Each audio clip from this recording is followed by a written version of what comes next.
Welcome to another episode of the Grizz Nation podcast. I'm your host, the Big Grizz. As always, I want to give a shout out to Hell the Sun for sponsoring the podcast. I'll put a link in the description. Go click that. Use code Grizz at checkout. You'll get 10% off. This is a really high quality pre-workout. As you guys know, Max owns this company. He's been on the podcast a couple times. Great dude, great product. So go show him some love. Go buy some, and make sure you use that code for the discount.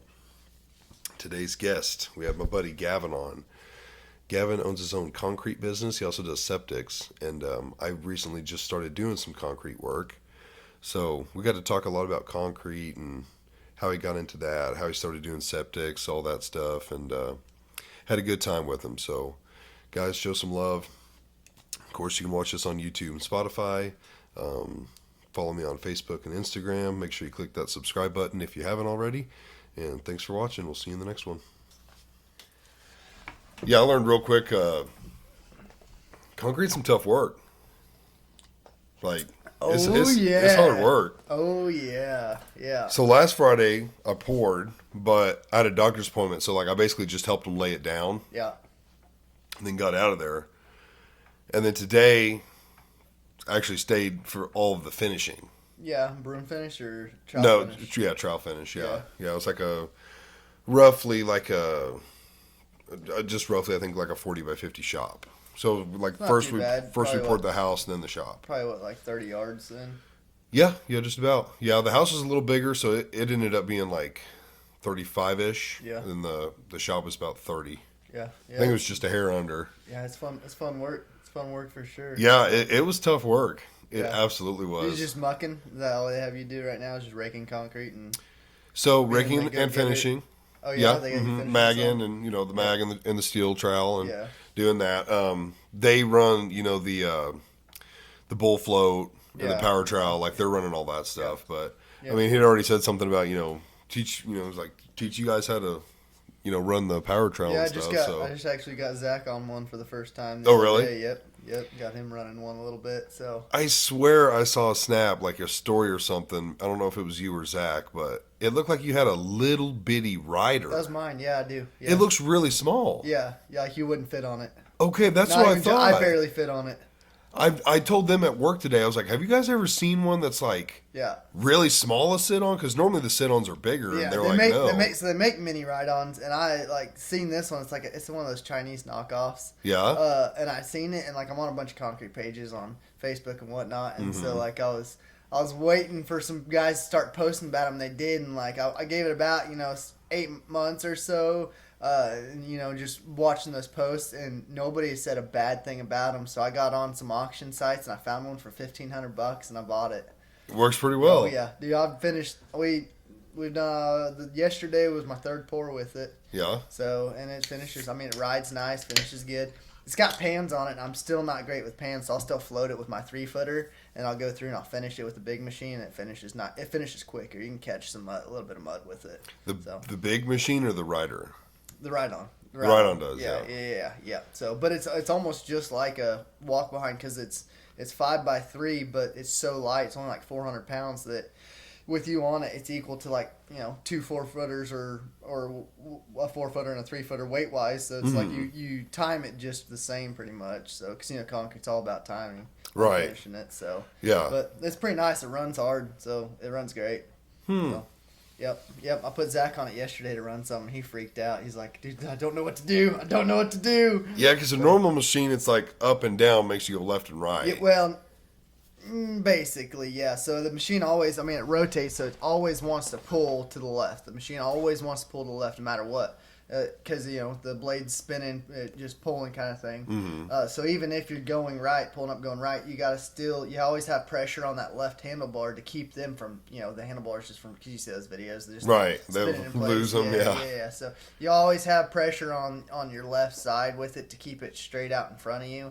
And then, up and down pretty much. You go right's your fill pass, and then your left's your finish pass, pretty much is what they say. Mm-hmm. So, but, there's fun. It's been a lot of... the rider's completely different on all that. I'm still learning how it works, and it's weird too because it's got 2 joysticks, so it's kind of like a riding motor, kind of like both joysticks kind of turn it forward and backwards kind of thing, or like you push your left one forward, your left side goes forwards kind of thing. Right. But the right handle also pivots. So the left handle just pivots forward and backwards. That's it. Yep. The right handle goes left and right as well, and that'll take you side to side. So it's me being left-handed. It's really weird using my right hand for all of that. Oh, right. But also like it doesn't. It's weird because it doesn't just work that way. Like you're constantly moving all the handles just to stay in one spot or move a certain way because it just kind of wants to shift one way or another. That's weird that whatever it's doing is able to like make it go a certain direction. Yeah. I don't even know how that works. I lift some shit up to see how. So like same concept to like up. You pull up to go left, push down to go right, or yeah, something like that. It's the same concept. So when you push those handles, it tilts the blades. It puts pressure on the blades to put the weight of the machine on the front or on the back to push that side forward or pull that side back. So it's weird. Have you ever lost something? Like lost a slab? Yeah. Not to the point to where it's not presentable. Right. If that makes sense. Yeah. So like we've gotten to the point where like, what the heck are we gonna do with this? And just scrubbing and working. I'm trying to think. We had one a while ago. Oh, we did a big stamp job down in Arkansas, like a 1,600 square foot stamp job. It turned out beautiful, thank goodness. But I think we had O'Brien's mud for that, and it just all of a sudden like it was super soft, workable. We magged it. We were just getting ready to stamp it. And I was working ahead of the guys. I had Zach and my brother doing the stamping as I was working ahead on sliders. And then all of a sudden I got about halfway and it was hard. It was rock hard. Like, yeah, so we dumped them. You had to use a bunch of finishing aid on it. Have you ever heard of that day one stuff? I have not. So it's basically just a finishing aid. It rejuvenates the concrete a little bit, makes it workable. Better than like spraying it with water. Right. It's better than water because water will weaken the surface of concrete. Because all you're doing is more water you put on, you're just diluting that surface. You're just diluting that surface. You're moistening it, making it workable again, but you're diluting the surface. So over time, it makes it just a little bit more weaker. Like you just, I don't know. But the day one is like a chemical stuff that actually softens rehydrates and softens the concrete back up to where you can work it again and reuse it. But we had to use a bunch of that stuff, and I was scared because that was an expensive job. I was like, I'm going to have to pay to rip all this out and redo it kind of thing. Right. So, but no, we saved it on that. So you just threw the day one on it, just kept spraying day one ahead of me and working it in and then floating it out, and then they'd fall behind with the stamps. And it turned out beautiful. They loved it though. So we still got to go back and color it and seal it when they're done building. They're doing like a pergola on it, but other than that, it turned out really good. So I was pretty happy. I was scared, but better. Like, is it easier because you don't have to have a perfect finish? No, it's harder. Yeah, it's way harder. Stamping is way harder. So like me by myself, say like I could comfortably finish 500 square foot by myself. You got to cut that in like half or less on what you can do by yourself stamping. So like, and I don't know, like with a 3-man crew like us doing that 1,500 square foot, that was probably about our max. Like that's probably, it depends on the weather, like if if we were doing this in the like fall or winter time, we could do more, of course, but you just pretty much plan on doing about half is what you could do if you're broom finishing it or if you're just smooth finishing it or something like that. Right. So, but it's a process. So it's basically when you get to the point, I don't know, I usually just judge it by a finger press. That's how most guys do it. When you can press in probably about, a little over an eighth to about a quarter of an inch, that's when you start stamping. The part that gets hard is that, you got 5x5 mats, or if you're doing, like a certain pattern, those mats get smaller. You have to line those up perfectly. But we do a lot of seamless stamping, so you just place them down there. Then you have to tamp every spot of that. Then you got to move. So if the concrete's curing quicker than you're able to stamp, you get behind real quick. Right. So and then what? I mean, you just got to you start pounding tamp harder. them harder. Yeah. Yep. And then you're getting even more wore out and tired moving on. So yeah, we started pouring that one, I think at like 7:00, and we finished, I think we finished stamping it probably like 3 or 4 o'clock, but we didn't, just because of cleanup and stuff like that, we didn't get home till like, I think 8 or 9 o'clock, but yeah, stamping is definitely not for the faint of hearts. So. Well, I know like coming from construction, I used to watch those guys and talk to them, ask questions. It and looks everything. easy, but It does. Like, it doesn't look that hard. It looks physical. yeah. But, I'd ask them questions and everything, and the thing that they always said was, you're on concrete's time. Yep. You're definitely on its time, and we can guarantee it'll Yep. get hard, and we can guarantee it'll crack. Yep. Absolutely. And when you actually are the ones working it and, like, have a little more invested in it, you're like, damn, like, this is getting hard quick. Like, you're trying to bring it back, and Yep. yeah, it's challenging. There's definitely an art and a science to it. Yep. The harder it gets, the harder you have to work it, kind of thing. Right. Much. So that's what it's hard for like other guys to realize that just coming into it, they're like, man, I'm just scrubbing it and it's not doing anything. Well, you got to press harder. You Right. got to put your back into it in order to get it to finish nicer. Right. You got to work. So it's a challenge sometimes. So Well, I think on the first one we poured it just a little too dry,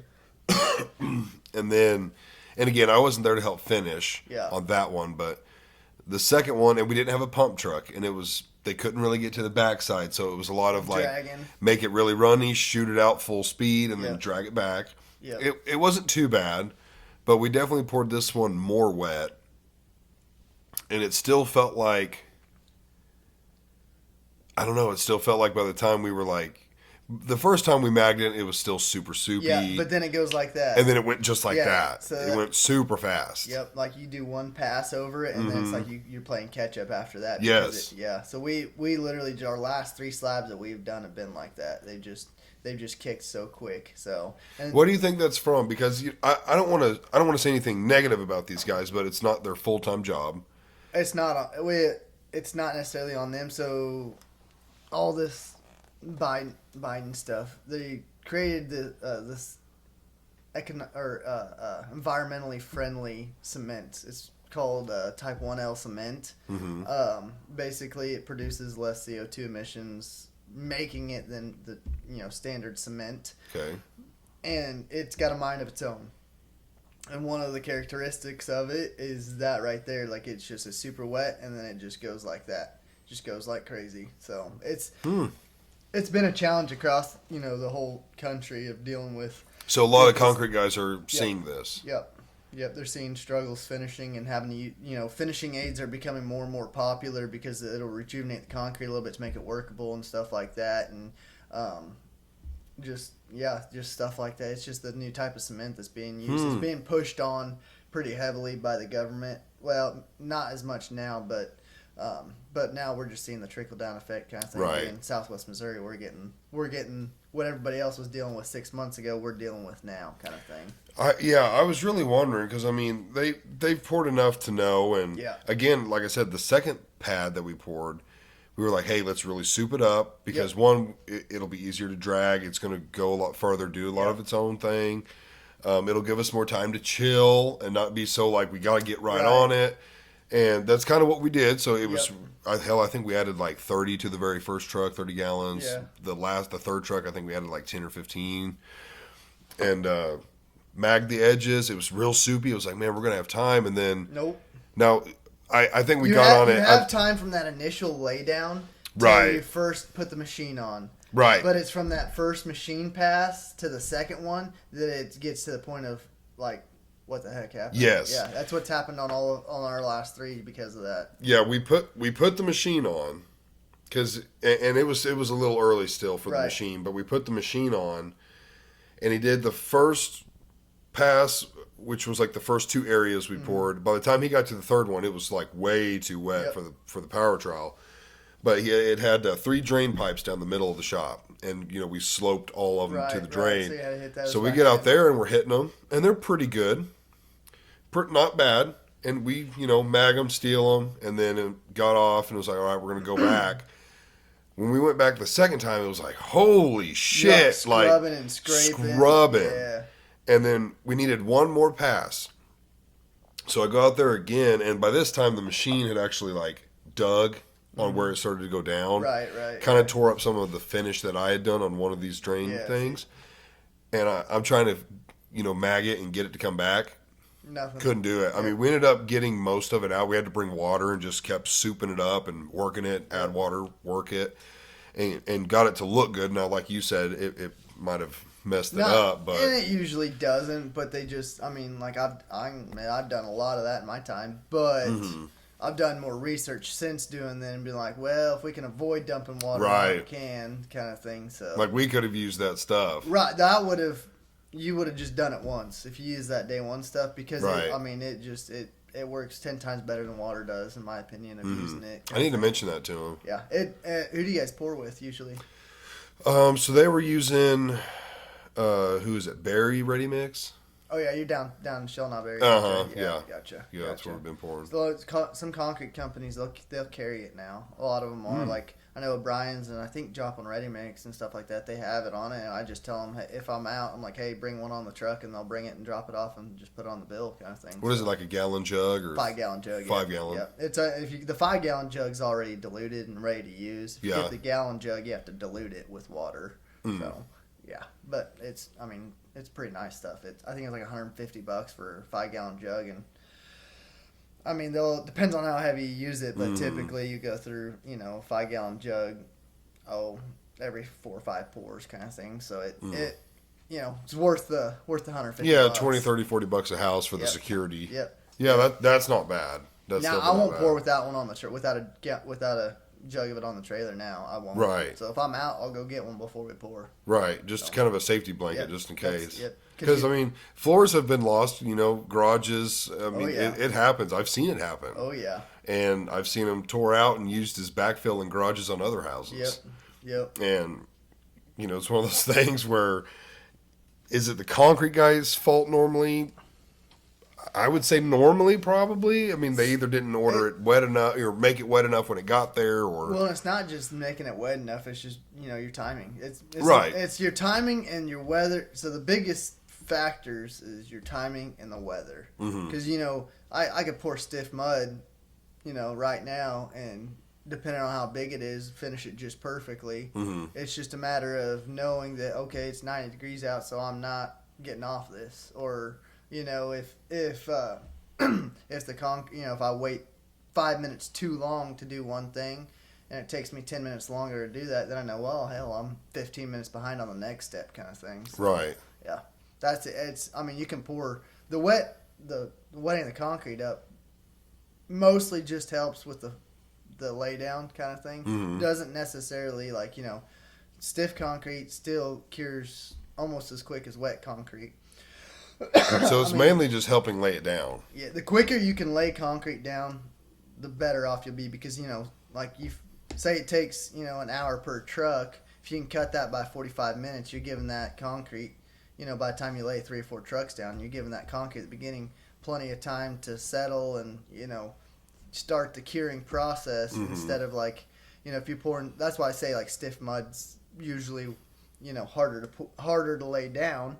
You got to have more guys for it, because it's not the fact that it's stiffer, it's the fact that it takes longer to lay it down. So by the time that you get it laid down, you spent too much time here and you didn't get to work this. Right. It's just all about timing. So, like a lot of government projects and stuff like that, or state, anything like that, they have like slumps and stuff like that. Yeah. They have a slump requirement, so it can't be over a certain slump. So a lot of times they have to pour stiff. Right. Because the more water you add in the truck, the more you weaken your concrete.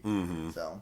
Yeah, they have certain different standards when you start pouring stuff like that that they can't go past like you can in residential. Right. I mean, even if you maybe aren't supposed to, you can still get away with doing it.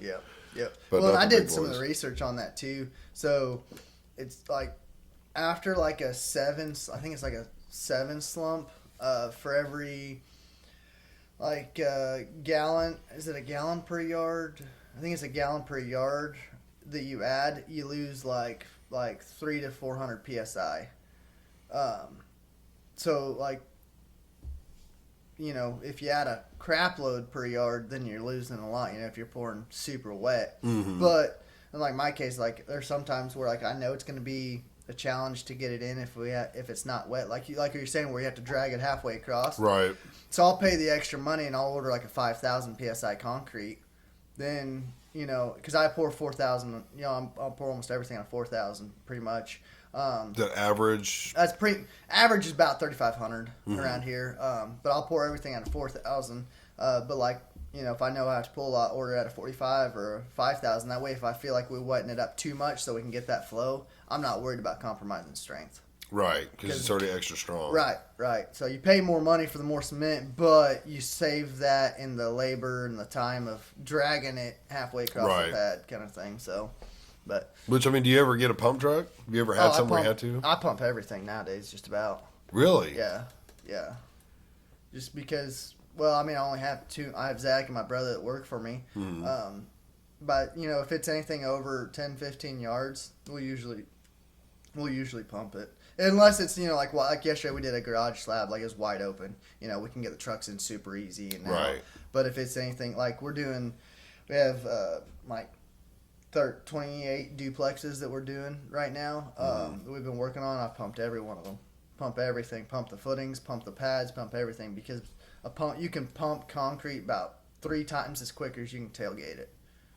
Because you're not having to throw chutes on, you're not having to back the truck up, you're not having to do anything. You can just got the pump ready, and as soon as one truck's done, the next one's pulling up, going. You're just laying it down real quick. So you can lay it down flatter with the pump truck because you can get more target with it. Have you guys used pump before? No, I mean I've seen them at work. Where I used to work.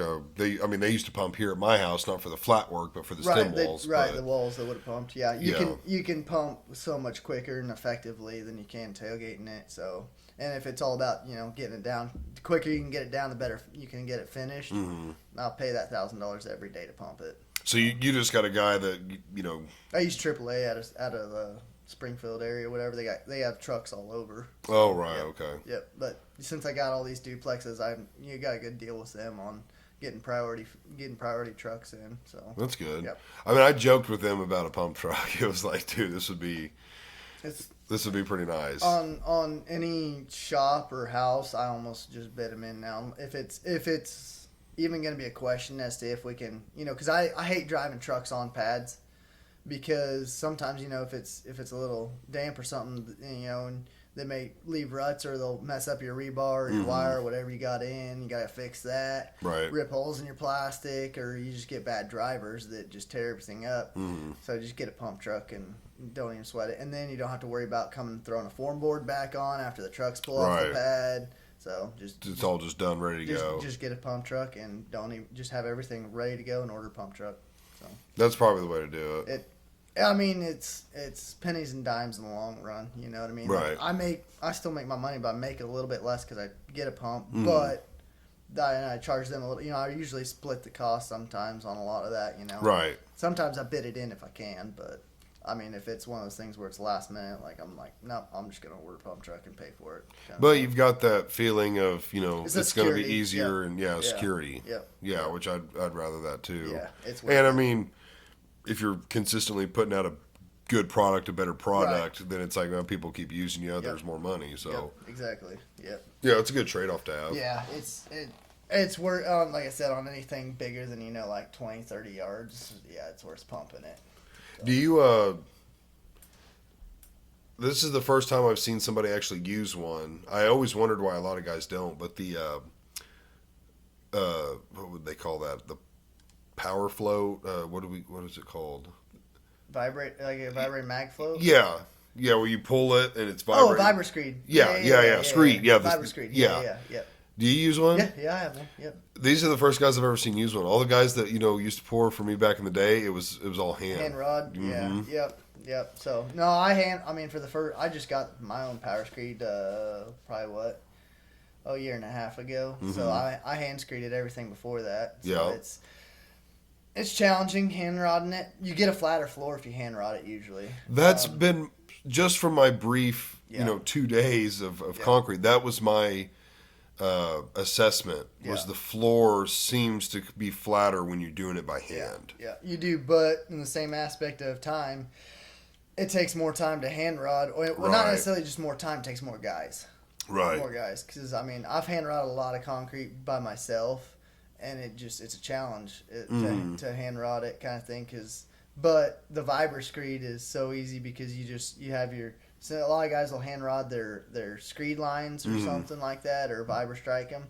and then just strike it off. The only problem is you got to pour it decently wet to vibra strike it. So Right. but yeah, I have one. And it's a lifesaver. It's a back saver. It's a manpower saver kind of thing. So Yeah, it seems the way to go. I mean, I remember watching them do it by hand. I'm like, you're just bent over at the waist, pulling and pulling and pulling. Yep. And if it's high, like, then you're really struggling. You have to have people helping you with come-alongs. Some really good muckers if you're hand rodding, because they have to have it, within like a 1/4 inch the whole time. You know what I mean? Keep it a 1/4 inch high the whole time. And whereas like a vibra screed,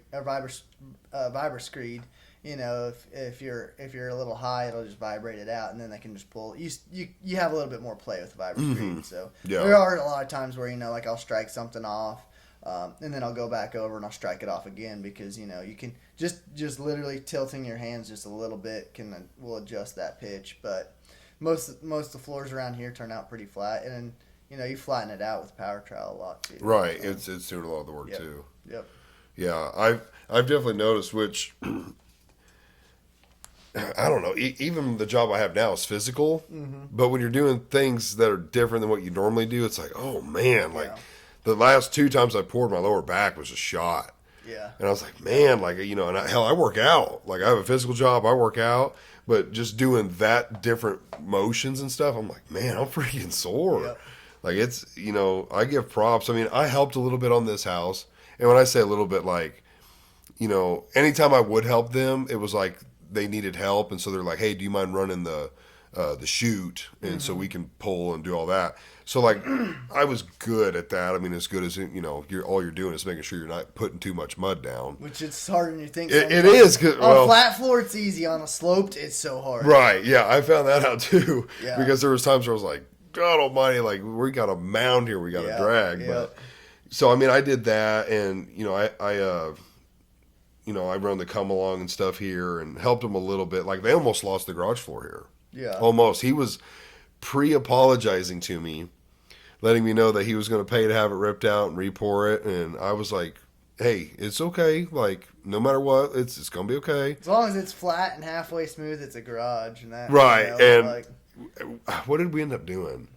He basically was like, we're just going to hit it again and see what we can do. And they stayed on it. I mean, they worked their asses off, and then I think it came out really good. Yeah. But, considering what it looked like, there's, like, nothing wrong with it. Right. So he saved it. That's one thing that, like, I've noticed, too. Like, the one we did yesterday, like, there's one spot in the middle that just, like, we poured them. So we started from, like, the top corner and kind of worked our way down as we poured it. Mm-hmm. But, like, the dead center was the first thing to get hard. The dead center. It was weird. Yeah, and that's more of that weird concrete cement shit just doing its thing. Yeah. And just concrete's got a mind of its own sometimes. It could be because, the grade's a little less there, so there's less moisture in it, you know what I mean? Mm-hmm. So this much concrete's going to get dried out quicker than this much concrete kind of thing. So. Right. But no, we were power troweling it, and I was telling Zach, I was like, man, this is weird. Like, I'm working the same way, usually you work the same way you poured kind of thing, And I hit that middle spot, and it's like rock hard. And like I had done my first pass over already, and it was fine.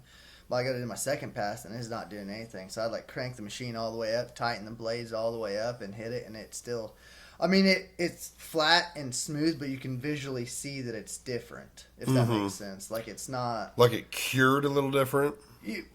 Just finished different. It finished different. Like I said, because I cranked the blades up, so like I mean, it's definitely flat and smooth, but like you can see that.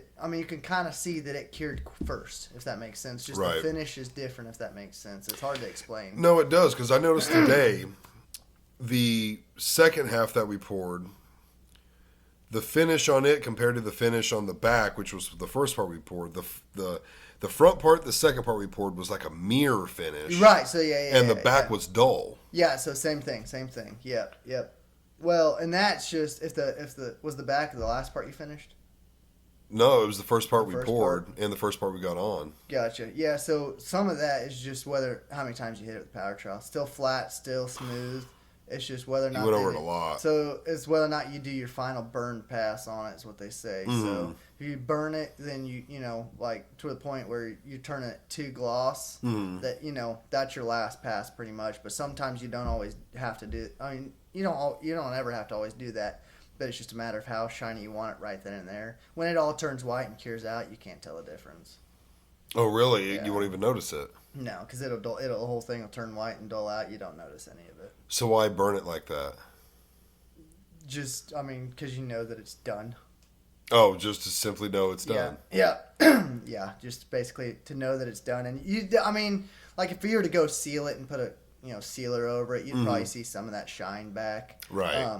But it's just, I mean, it's just a thing, but it's the difference between burning a floor and a floor being slicked. If that, it's just one extra step. What is the difference? That's it. Just that is the shine and the dull. They're both flat and they're both hard and they're both smooth, but one's just got a slightly glossier look than the other. So, right, that's what you're saying. But like I said, once it turns white and cures out, like it's so hard to. Can't even tell. Yeah, I mean, like after a while, like I could probably go out to your garage floor and tell you, that's burnt and that that's just slicked kind of thing. Mm-hmm. But I have to stare at it. You probably wouldn't. Nobody really knows if you're not in it, kind of thing. Right. So, and that's just the aspect of it. So, but I know one thing that I always like to look up more, which I didn't do it here, but I like I don't know what they call it. Instead of cutting the concrete, they put the lines of they groove it before. Cutting, yeah. I think grooving looks so much better. But after doing some concrete, I would never want to do it. Yeah. It would be miserable to have to do that. Yeah. And in the late fall and like early spring, like I will, but you don't groove anything inside. Anything indoors, you don't groove because you got to run the power trowel over it. So you're just gonna fill in your grooves and just right. You're just gonna keep messing up your grooves. Okay. And when you groove it, you're not like cutting it, you're pulling material out. You're cutting it up, taking it out, kind of thing. When you groove it, you're just pushing everything out.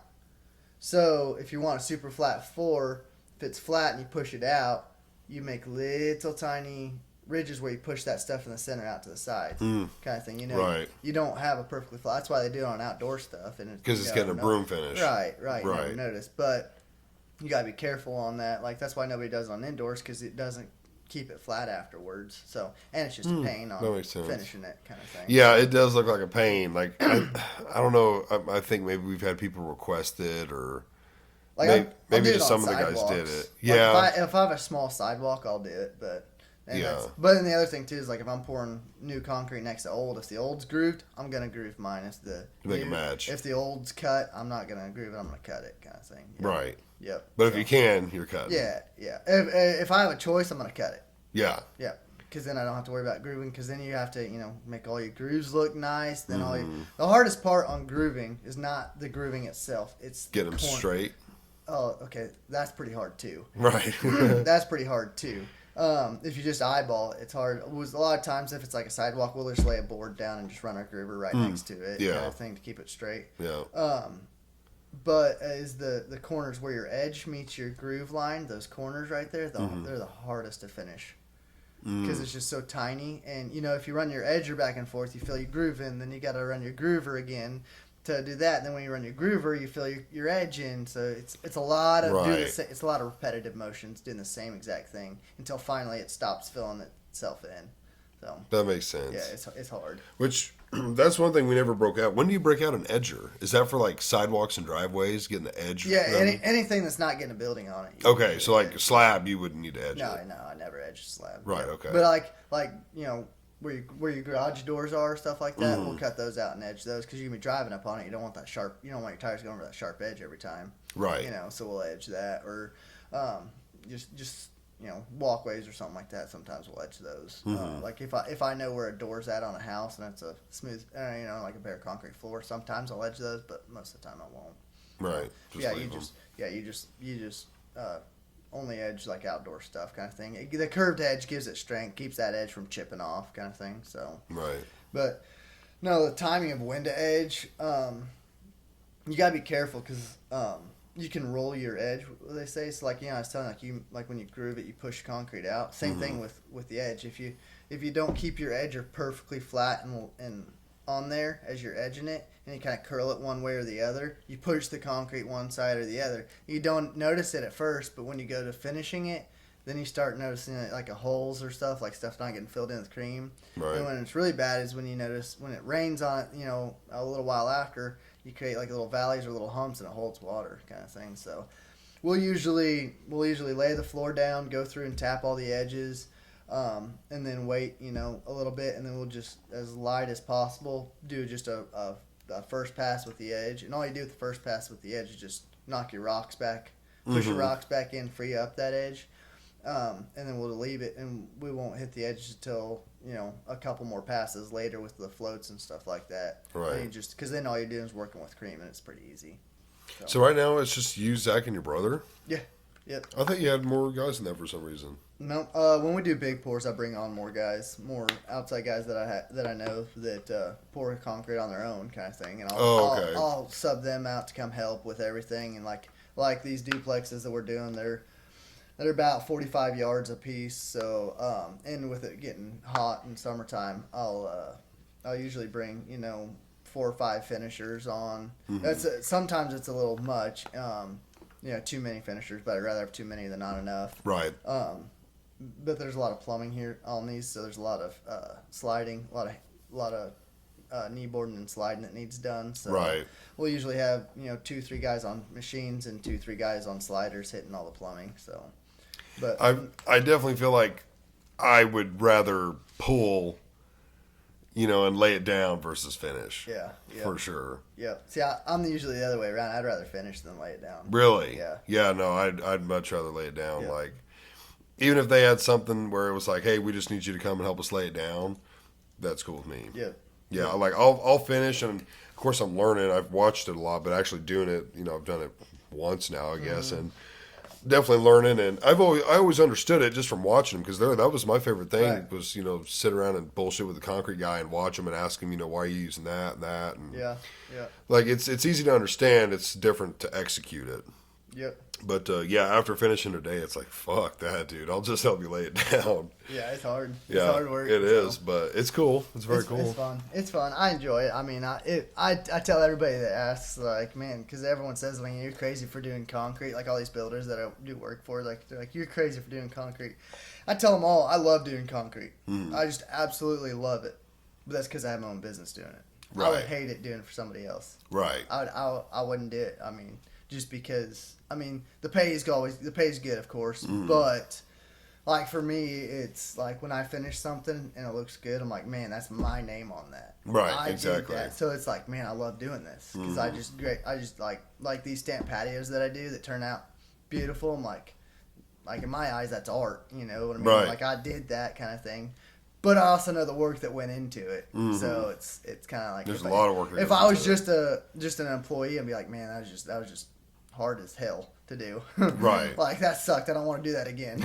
Right. Didn't make any more money, and I had to bust my ass. Kind of thing, Exactly. So. Well, where'd you get your start in it? Oh man, so because I went to college for health and wellness at Southern. And a little different. Yeah, I know, right? Then I graduated and I worked for the Division of Youth Service for like a year. And then my dad bought the Mini X that I have now. He bought it for himself for doing these gas lines for all his units that he's doing propane lines and stuff for heat and air units. Well, then people just started calling him like, hey, I heard you got a Mini X. Will you come dig this water line for me? Will you come dig this trench for me? And he just he kept telling people no. He's like, I don't do that. Well, after, like the 15th time in a month that he got called for that, he came to me. He's like, hey, because I was working crappy hours at DYS and making crappy money. And I was talking about trying to find something new. He's like, hey, you want to come, run a machine for a while? He's like, I'll help you get started. You can run under me for a year or so, if you want, see if you like it and whatnot. So I was like, yeah, sure. So I quit my job and ran the machine for about a year. And I enjoyed it, and then my parents' neighbors actually wanted me to do like a little hot tub pad for them, build a pad so they can get concrete poured on it. Yeah. Well, I did the pad, and they're like, well, have you asked me if I ever done concrete? And I'm like, no. And so they told me, they're like, we'll pay for your tools, we'll buy the tools that you need, we'll pay for the concrete, and then we'll pay you a little bit to do it if you want to learn. like they told me like it's a hot tub going on it, so we just want it flat. We don't care the finish. We don't care. No, we're gonna put a hot tub on it, and nobody else is ever gonna see it. So if you want to, here you go. And I was like, that's a stupid question. Yeah, like I don't even. Yeah, I was in my first year, so of course I wasn't working every day. I was doing odds and ends jobs. So I was like, yeah, I'll do that. Yeah, easy enough. And I mean, it just looks horrendous. Like even though they had never poured concrete. So before when I told them I'd do it, I went and found a couple guys. We have some distant relatives that live down in Pineville. They have a construction company. They pour concrete. I went and poured a few times with them to get a feel for things. Yeah. I mean, I still had no idea what I was doing, but I kind of, watched. I mean, I watched a ton of YouTube videos. Yeah. Not even joking. I knew it. Yeah. So, and then I poured it, and I mean, for what it was fine. It worked. It works fine for them. It did. Like you ordered a truck and everything. Yeah. Like a yard, 2 yards. No, it was a little more than that. It was. I mean, we poured it like 8 inches thick because it's a hot tub. A lot of weight kind of thing. We poured it like 8 inches thick. I think it was like, I don't know, like 2 yards. But you had to figure out how to calculate that. And... I just wung it. 2 yards. Yeah. 2 yards and a callback. I mean, I did my measurements, but I didn't really know exactly like what a yard of concrete was. Right. And I was like, oh yeah, it should be 3 by 3 by 3. So just did some quick math. Like, I think it's gonna be this. So ordered a little bit extra. So the people I poured this for, they're actually family with O'Brien, so they got all the concrete for free anyways. So I over ordered just to be on the safe side. Right. Yeah. But then I poured it and I took a picture of it, posted it on Facebook, and just saying. And it didn't look good. No. I was like, got this slab knocked out, kind of thing. That's hilarious. Give me a call for any of your dirt work needs or concrete needs now. And no, phone never stopped ringing after that. That was it. Yep. So that's hilarious. Man, I poured some crappy mud when I first started, but I learned very quickly. Once I started realizing like, hey, there's some money in this. I started calling everybody I knew that, trying to find people that did concrete, say, hey, like, I'll come work for free with you to pour concrete, whatever days you're pouring concrete. Like, I'll come sit and learn and watch, and I'll help and do whatever. And I'll do, so I worked for free. A lot of them ended up paying me, if you're a mucker, give me, here's $100 kind of thing. Right. But did that and then started taking on, lots of little tiny, like little driveway extensions, like little back patio kind of thing. Just little tiny jobs, doing a bunch of those.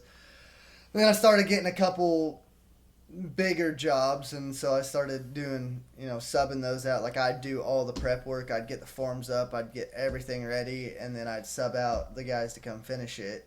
And then I'd jump in with them to learn. So I would do a bunch of that. And then just kept going from there, and finally, I started buying the stuff that I needed to do it myself, the tools, the trowels, the mags, the floats, the bull float, all that stuff, and just started getting a little bit of confidence and getting bigger and bigger and bigger jobs and seeing what I could do by myself. So most I've ever done by myself was 20 yards. By yourself? By myself, yep. It's quite a bit of concrete. Yeah. Yep, 20 yards. I don't like remember. Laid it, finished it, everything. Everything. Yep. And it wasn't even like cool time. I think it was like probably like this time of year. Highs of like 65 to 75 degree weather. So how'd you do it by yourself? I don't know. Looking back, I don't know, man. And I hand screeded it all too. Wow. No power trowel. No. I think it was broom finished. Oh, broom finished. But no, I mean like I hand screeded all. I finished it all by hand. Yep. So, wow. Yeah, I'll never do that again. I mean, if I had to, I would. But I have the tools to not do that by myself now. But yeah. I mean, obviously, coming out of college, you wouldn't have thought of this. No, never in my life would I thought that I'd be friggin' pouring concrete and putting in septic systems for a living. So. Yeah, that was the other thing I was going to ask you. Like, you're still doing that too? Those are the only two things that I'll do now. Yeah. So, yep, septic systems and concrete. So about 50-50 or? Probably like 70-30, 60-40. Depends on the time of year. Like in the dead of heat of summer, I'll do more septics, and the cold of the winter, I'll do more septics. So just because it's either too hot or too cold to pour concrete. Mm-hmm. So I'll fill those spots with septic systems. So. Yeah, we always had, I don't know, in the kind of construction I come from, it was kind of, You just do it. You just do it. Yeah. As long as the concrete plant will open, you will pour. Yeah. That's kind of how it is. I think, what's most of their rules? Like, it's got to be above freezing for them to open? Well, no, not really. Oh, it can be colder. It can be colder, but it's like a lot of times when a concrete plant won't open, it's because their water froze.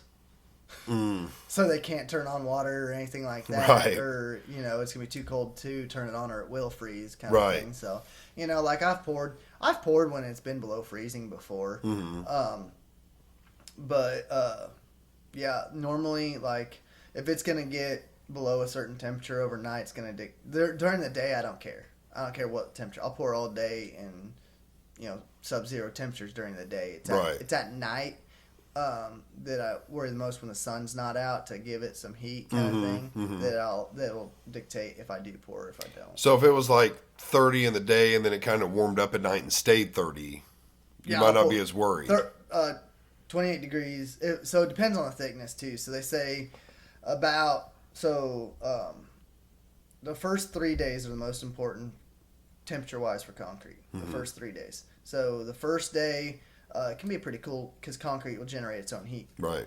That first day and first night, concrete will generate its own heat. But that second day is when concrete is still very wet. But like this is in the wintertime, of course. Summertime, it's done. You're good. But that second day is when concrete is still curing, but it's not making its own heat. Right. So on that second night is when you really got to be concerned about the temperature of the second, and then a little bit into the third night as well. So if it reaches 75% cured, I don't remember what that was, or 50. If it reaches 50% strength, then the temperature doesn't matter. Like the timeline, once it reaches 50 or 60% strength, then you don't have to worry about it freezing. Right. But concrete can freeze. So the general rule of thumb is at 4 inches, you're at like you can't get below like 29 or 30 degrees, and then it's 2 degrees for every inch thicker that you can go lower because it generates heat, insulates itself. So like 5 inches thick, or like I think it's 1 degree per inch or something. I don't remember. So not exactly. much. Not much, but like. It could be the deciding factor between pouring a 4 inch or a 6 inch slab. Like if the low is 27 at night and that pad's 4 inches, I won't pour it. But if it's 6.5 inches thick, I probably will. Right. So just because and then I got concrete blankets too that I'll throw over. I was about to ask that. Yeah. I just bought some last year because we did it. And they work. Oh, I mean, concrete didn't freeze, so I think so. Yeah. Yeah. I know we've had to break them out a couple times for that. So that and rain. Yeah, like literally a weird pop-up shower. It wasn't going away. I carry a 500-foot roll of painter's plastic in my truck or in my pouring trailer at all times. Yeah, for that reason. Yeah, for those random times when it just pop-up showers and rains. Yep, yep. I've seen them do that too. I've seen concrete blankets get broke out. Yep. Which when you're doing construction like that, it's just. It's hard to just say, oh, well, we'll wait a week or two because the next 2 weeks are going to be be below freezing. It's like, well, shit, you can't just do that. Yeah. Well, and the other thing you got to worry about too is that like I would rather if it's plenty warm today and tomorrow, but tomorrow's going to be the next day is going to be freezing, and then after that it's just super cold. I'll pour that any of those first 2 or 3 days that it's freezing, and then it'll be fine because you got ground heat. Right. But if you wait those 2 weeks and then pour, you got to thaw your ground out. Yep. Worry about how deep your frost is in your ground and stuff like that. And I've seen them do that too. I've seen them get torches out, with propane bottles and heat the ground up. Yeah, yep. So before, I used to just always, like if it's not gonna be too cold, I'm just not gonna pour. Like that's how I was, playing it smart and not really concerned. But now, the busier that I'm getting to that point where I have to spend that extra money, take that extra time, thaw that ground out, or buy more blankets, or do all these extra steps just so we can stay on schedule and keep pouring. Right. Yeah. Yep. So I'm learning a lot of like, oh crap, I'd rather just sit at home with it so cold and not want to work, but progress has to be made. So, right. Yeah. Yeah. What about the septics? How'd you stumble into that? So that's what I did first, actually. So I did septics first. Like whenever I Quit your job. Whenever I quit my job, Yeah. my dad, that was one rule. Is my dad said, hey, if you're going to do this, you have to go pay and do your septic certification because you can't have a backhoe and not be licensed to put in septics. So, or have a mini X and not be licensed to put in septics. So, I didn't know any better. I was like, okay. So, I went up to Columbia for a week, took my septic certification, got my basic and advanced installers, and a different neighbor as well. I think 2 weeks after I got it, I was like, hey, I want to put a little tiny home up here. Come put in a septic for me. So gave him a hell of a deal. Putting in my first one. Thing. Yeah. Still made a little bit of money, but I mean, I've charged him like probably half of what I normally would charge now, kind of thing, just to put it in. But that was easy. Putting in the septic was pretty easy, but just did that, and then just stayed busy doing most of the time starting out. I hauled a lot of gravel in a dump trailer. And spread a lot of gravel in a dump trailer, and then digging a water line here, digging an electric line there. Every septic systems, I did like maybe one septic system every like 3 months whenever I first started out, kind of thing. So now I have like probably 15. Well, not quite 15. I think we got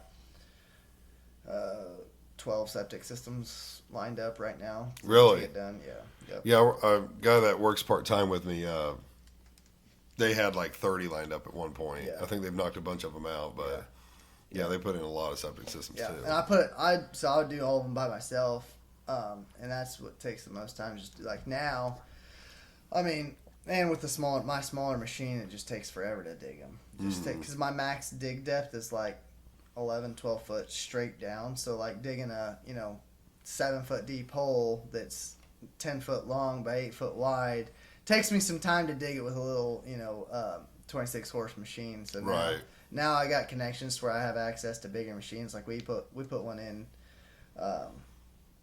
Friday. We put in just a standard 3-bedroom system. We did that in about 2.5, 3 hours. Mm-hmm. Just the tank or the lateral lines too? We did all. All of it. Yeah. With a John Deere 60G excavator and skid steer, we did the whole thing in about 3 hours. Now, for like a tiny home, is the tank smaller? Is the tank the same size? Is it all lateral lines that is determined? Lateral lines. So the tanks are all the same, no matter if you had a mansion? Okay, no. So everything in the state of Missouri is sized off of bedrooms. Okay, see, I thought the lateral lines were. Yeah. Or is it both? No. So like the size of your lateral lines and your tank is sized off of how many bedrooms you have. Mm-hmm. Well, the lateral lines is the bedrooms plus your soil test. So the tank is just strictly off your bedrooms. So 1,000-gallon tank's the minimum in the state of Missouri. No matter how many bedrooms you have, how many, if it's just a 1-bedroom or if it's just a little, porta-john kind of thing, outhouse, 1,000-gallon tank's the minimum you can do legally. Mm-hmm.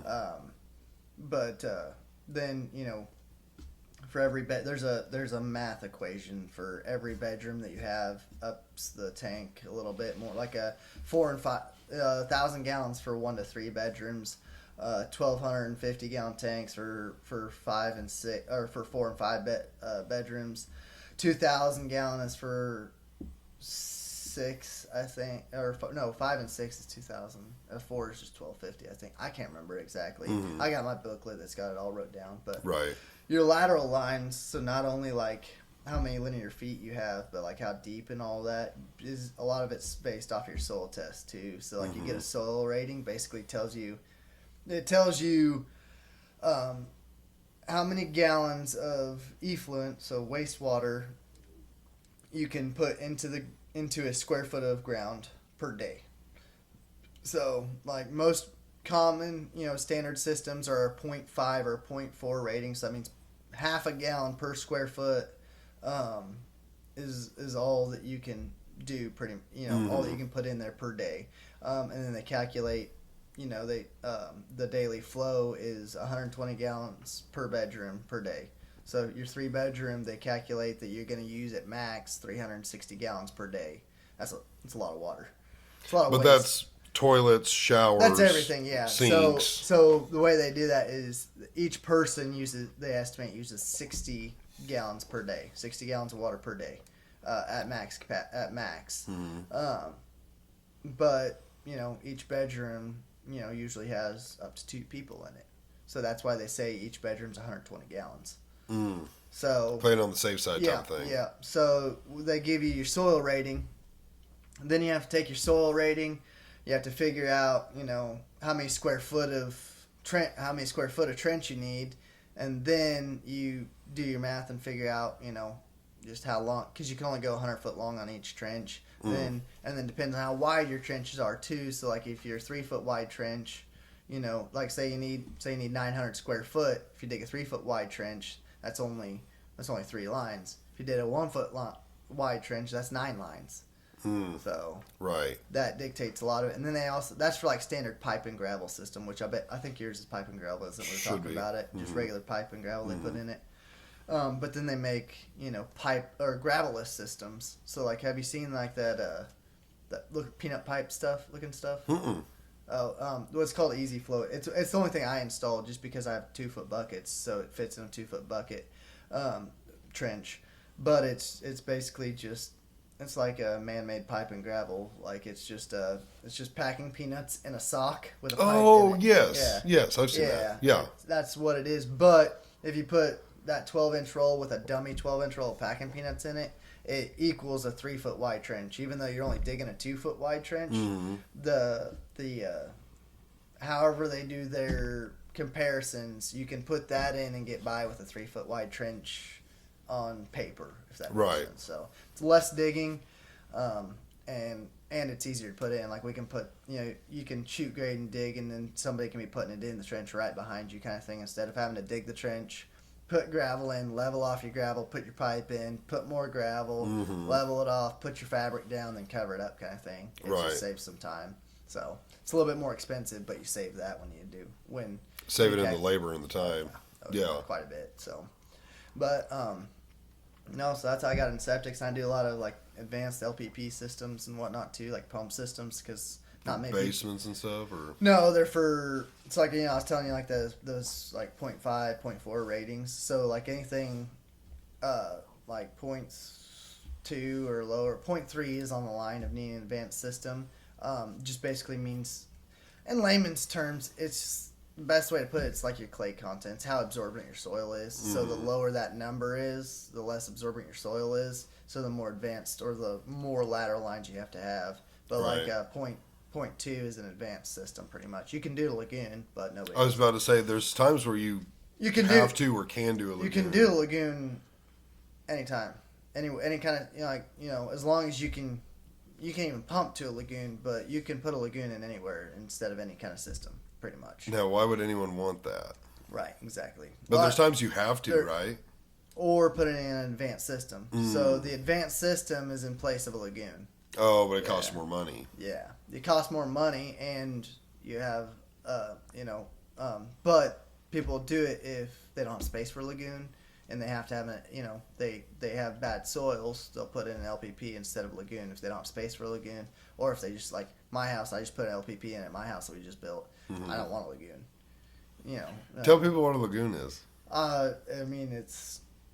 It's basically a giant pond of crap water. Yeah. It's just your crap water flows into it, and it just uses evaporation from the sun to get rid of the wastewater kind of thing. So it's pretty gnarly. Yeah. So nowadays, a lot of people at least put a tank in, to come out of the house, into a tank, then to a lagoon, so just your liquids run into the lagoon. But back in the old days, they just go straight to lagoon, just straight out of the house, straight to lagoon. So, you got all that waste, all that toilet paper, all that stuff in lagoons. And, man, the dead of the summer heat, man, those things are gnarly. Well, I still don't understand how they're even allowed, because you got to think, like, water runoff when it rains real hard. I mean, at a certain point, if you got enough rain, they could fill up and go over, right? You put overflows in them, but yeah, that does happen. Yeah, well, my grandparents just down the road from me, they have a lagoon, and you have an overflow in them for when they fill up too much, they do just flow off, which I don't get.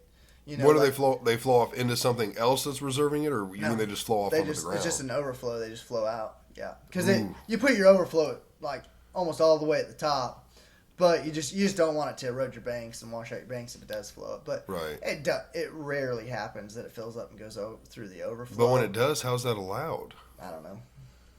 It's just because I mean, like, what do you do? Like, Right. It's just one of those things that if it if it does, it does kind of thing. So yeah, that's nasty. Because imagine someone like stumbled upon that and just was walking in it, or a kid playing in it, in the overflow, flowing out. Oh yeah. man. Yeah, I don't know. So, but they do. I mean, like the state of Missouri does require, like if you have a lagoon, you do have to fence it off. You do have to put a fence around it, kind of thing. Now, whether people do or not, it's like beside the fact, because when you get an inspection on it, like they're not going to expect you to have the fence up right when you get done building it. Right. They're going to be like, and they're not coming back. No. So like my grandparents, they had, when they put their modular home in, they had their lagoon built right then. I think we fenced it like probably 4 years after that. Right. That's when we got the fence put up, kind of thing. So now, why not just do the LPP? And more money. Right. Just well, save money. So it's the aspect of it's a couple things. So and this is what I tell everybody. Like everybody that if they have space for a lagoon, I give them the options. If they don't have space for a lagoon, it's an LPP. It's got to be that. But I tell them, it's like, hey, we can put in a lagoon. The lagoon's going to take up more space. The lagoon's going to be an eyesore, and a lagoon could potentially, most of the time, like I said, if you put a tank in front of them, they don't usually smell. Sometimes, very rarely, in the dead of heat, like, will you get a whiff of it? But most of the time, you don't now. Mm-hmm. But people that put lagoons in instead of LPPs, like I tell them, like there's all these things. Here's your, if you want to do that, that's fine. But if you don't want all that and we put an LPP in, there's several reasons why people don't want to put LPPs in. Is because one, so the LPP stands for low pressure pipe system. So it's a pump system, so you got to have power. So you got to, you got. So if pump. You lose power, right? You got to pump. So you got to, you have to have pump maintenance. It can fail. It does fail. I've replaced a few of them before on, systems. I get calls for them every now and then on their alarms going off, having to go out and change pumps. Not a big deal, but that does happen. A rent house had one. Oh yeah, yep. But and they're not a big deal as long as you maintenance them. They're usually fine. The pump's gonna go out at some point in time. It's just change it when it does, and understand that. But at least twice a year, I tell people that when I put LPPs in, they have a filter on them. Yeah. So they have a filter from your first tank. So there's two tanks on an LPP. There's your regular septic tank, and then there's your liquid tank, your pump tank. But coming from the first tank into the second, there's a filter. Yeah. So that way it doesn't let anything solid in to mess up your pump. Mm-hmm. But a lot of houses back up over time that have LPPs because people don't clean that filter and it plugs up. Mm-hmm. So I tell everybody, like, hey, twice a year, clean that filter. Pull that filter out, hose it down. There's plastic filters are reusable. Just hose it down and put it back in, and you're good to go. And the other thing is, which is not as big of a deal, it still needs done, but you have to adjust all your pressures on the pump system about once a year. You have to go through and make sure they're all pump. Each line has the same amount of pressure. They all want 3 foot of pressure head on it. Mm-hmm. But over time, sometimes one gets more, one gets less, and whatnot. Right. But that can cause like if you have one line that's got way too much pressure and other 2 lines that don't have any, that means you're oversaturating that line, and that system can fail sooner because you're not adjusting your pressures properly, kind of thing. So yeah. My old rent house, that was the first time I discovered a filter. System. And I was like, why is there a filter in the septic tank area? Yeah. Like, never seen that before. Yeah. The guy came out. I didn't know it at the time. I just knew, like, what was happening. The toilet, like, I think the toilets weren't, they weren't flushing and stuff. I'm like, what the heck? So the guy comes out, and he had serviced that house many times. He knew right what it was, where it was at. Yep. So he took me over there, and he's like, down in there, he had a hook thing. He got down in there and hooked it and pulled it out. Yep. He's like, I think hair was just clogged all over and shit. It's usually hair on. Yeah, and he was like, you just got to clean this off. So it was on the ground. He just went over and picked it up with his hand, bare hand. This dude was like 85 years old. That's nasty. Hosing it off, like water spraying all over him off of that thing. And then he goes to hand it to me, and I was like, no, I'm good. No way, dude. That's like, I did all that, and I'm not touching it. I can't believe you're touching it. No. He's like, you just got to put it back in. I won't do that. I keep a box of gloves, a box of like heavy duty rubber gloves in my truck just for that, just for when I get a call of a system that I have to run over real quick too, Yep. and change the, clean the filter out. I've had to do it a few times, but I went out to change a pump over in Oronogo. Oh, it must have been probably probably 2-3 months ago that I burned through an entire box and a half of rubber gloves because I would not touch a tool with dirty hands. Right. So I'd mess with whatever I needed to with the gloves. Then say I had to cut some pipe or something like that, I'd take those gloves off, put new gloves on to touch the tools, and then they would get dirty, So I'd take them off. I won't do it, man. No, it's nasty. It's But he was nasty. old school. I mean, you could tell it was like he didn't These care. guys, they'll just, and then they'll go home and they'll eat a cheeseburger for dinner. They'll Right. just bare hand cheeseburger. Oh, I can't. Their immune systems have to be immaculate. Yeah. I couldn't do it. Yeah, like I said, that was my own stuff, and I was like, I deal with it all the time, and I'm still like, nope. Like I won't. I'll clean them. Like I have no problem cleaning it, but like I do everything I can to stay clean while I'm cleaning it because that's just I know what that is. Yeah. Can't It's do it. nasty work. It's money though. Yep. It is money, Oh. but man, it's nasty. Yeah, there's money in it, but spend the money to do it cleanly. Right. Just do it cleanly. Yeah. So, no. Man, besides work, how have you been? It's been a Pretty minute. good. It's been a minute. No, I can't even pretty think good. last time we hung out or where it was. Let's see. Had to be since the tin can. Yeah, well, I came over for the housewarming party and then for the fight. Yeah. But I think it was the last time. That's the last time I've been over here was the fight. I think. One of the fights, yeah. Yeah. Right before Stella was born. Not Stella. Parker? Yeah, Stella. Right before Had to be Stella was Stella, born. yeah. Yep. Because it was like your last big get together. Oh, okay, yeah. Yeah. Yeah, that probably was what it was. I think it was like literally like a week before she was born is when we all came over for the fight night. Yeah. Kind of thing. So Yeah. that was last. I think that was the last time I've seen him. It has been a minute. How's yours doing? How's your kid? Good. He's a little less than 18 months right now, so he's just walking like crazy and talking, and he literally almost every night when he gets home, he wants to go outside and play on the excavator. So we'll go out and just drive around and dig a little bit. So, and we got another one on the way too. So You do? Yeah. I mean, have you publicly said that? Yeah. Okay, I was like, this comes out Monday. Yeah. I needed to bleep that. Well, I'd hope that it's publicly stated because we're having the baby in like 2 weeks. 2, 3. She's I have not seen her since. She's 38 weeks pregnant. Oh, so. okay. I had no idea. Yeah. It's been a minute since we've seen you guys then. Yeah. No, I think that when we came over for a fight, when was it? How old is Stella? She just turned 1. Just turned 1. So you guys weren't pregnant then? No, we weren't then. No. No. You had your boy though. No, before the fight, we just... Because was it before Christmas that was that fight? No, I know you had to have had... Well, how old's your boy? 18, yeah. Well, he's... 18, 19 months? He's 17 months. Yeah. 17 months. So, yeah, you had your boy.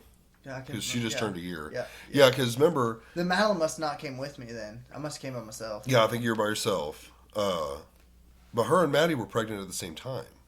Yeah. For a minute. Yeah. And we lost our baby. Right. That's okay. Yeah, that's what I was thinking. I figured that's what you were thinking of. I remember Madeline talking to Maddie about saying that too. Yeah, Yep. because we went to that Parker McCollum concert. That's what. Yep. Yeah, and they were both pregnant. I don't know if. Yeah. I don't think we had told anybody. No, I know we had. You told us that night. Yeah, we hadn't publicly said because it was pretty early. Yep.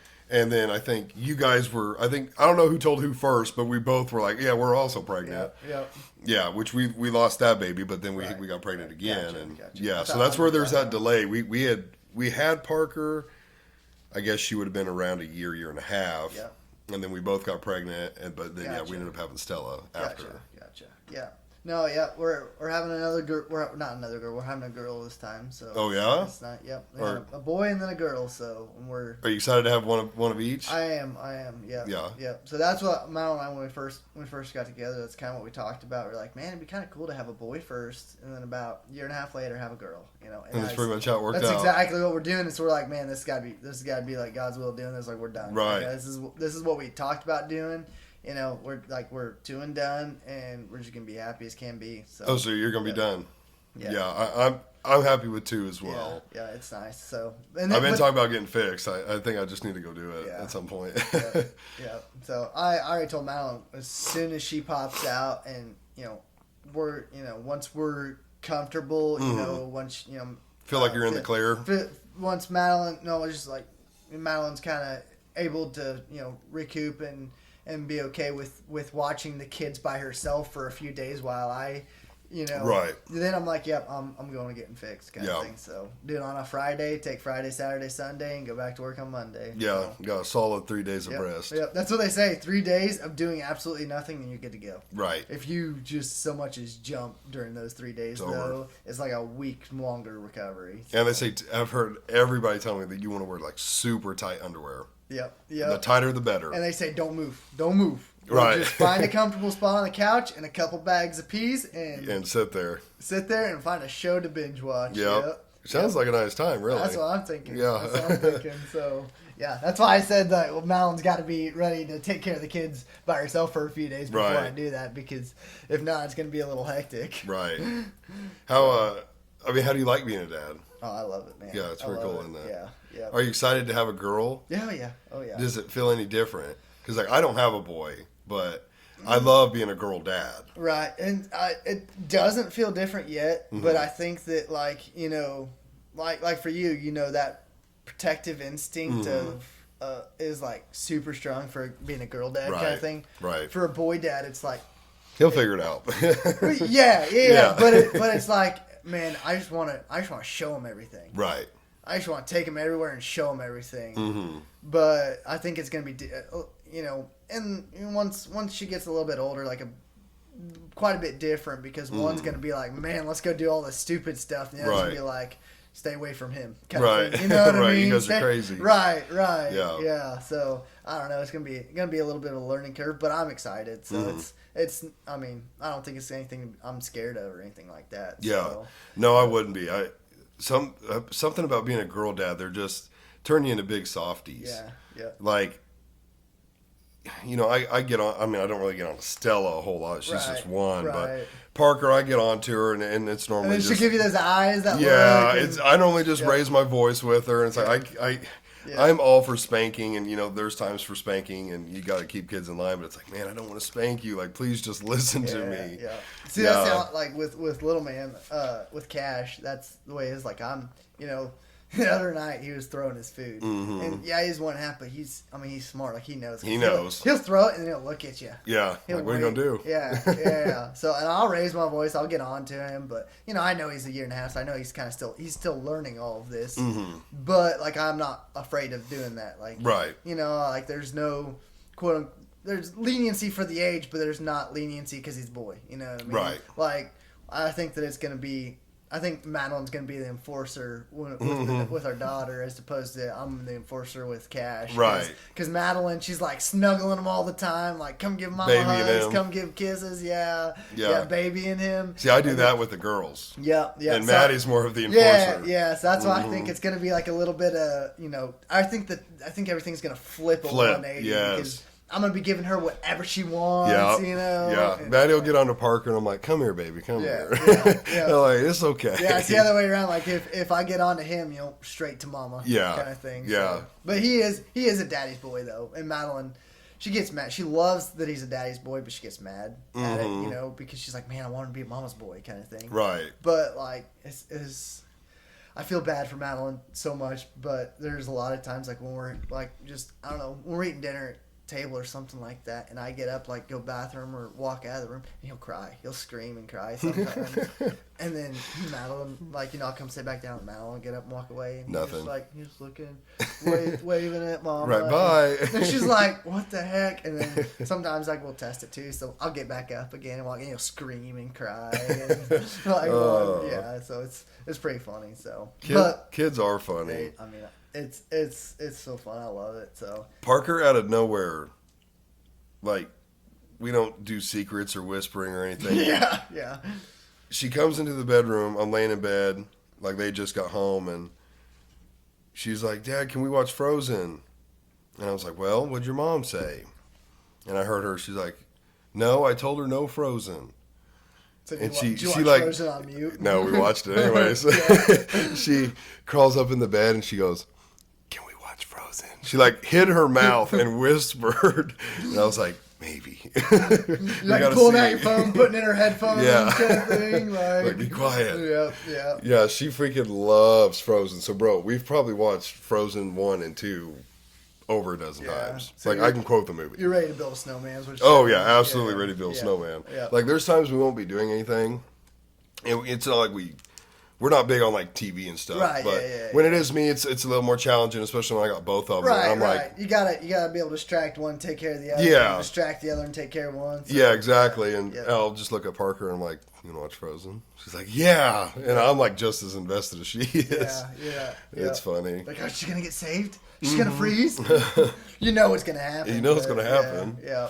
Well, I feel that for sure. So yeah, we try not to do the digital pacifiers too much either. But Yeah. I mean, like, we don't do anything. Like, home is pretty much the only time that we let TV be on, and it's just occasionally, like, if he's not feeling well or fussing or something like that. Yeah, we've done that. I know she's been sick twice, and it was like just snuggle up in bed and put some movies that she owns, and yeah. When it's weird too, because he don't. I mean, like, unless we're at home, like, he'll like to watch TV sometimes, but most of the time he's like, man, I just want to play. Like, I just want to play. Like, he'll watch TV for about 10, 15 seconds. Like, there's sometimes when I get home with him, I'm like, man, I'm exhausted. Let's sit and watch TV for a second. And I'll, like, sit him on my lap and we'll kick back and I'll put on, like, Bluey or something like that.